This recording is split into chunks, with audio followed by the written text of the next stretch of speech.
¿Tu esposo ronca como motociclista en su vida o a la Darth Vader? El tener una pareja que ronca a los cuatro vientos toda la noche ha llegado en algunos casos extremos a ser motivo de divorcio.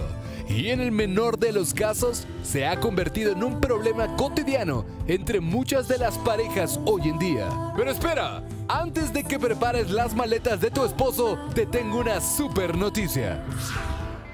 Las noches sin poder dormir llegaron a su fin. Por si no lo sabías, un grupo de científicos cansados de escuchar a sus esposas dar concierto de ronquidos toda la noche, decidieron inventar el primer dispositivo capaz de reducir los decibeles de los ronquidos. En pocas palabras, ya no más noches con maridos que roncan como león marino en época de apareamiento. El Silent Partner crea una zona de silencio en torno a la persona que lo usa, ofreciéndole a él y a quien está a su alrededor una mejor noche de descanso. ¿Quieren saber cómo funciona? Pues yo también.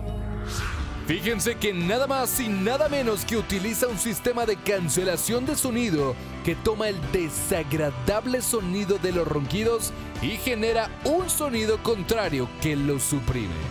¡Ay, ya quiero el mío! Por si no lo sabías, yo soy Chant.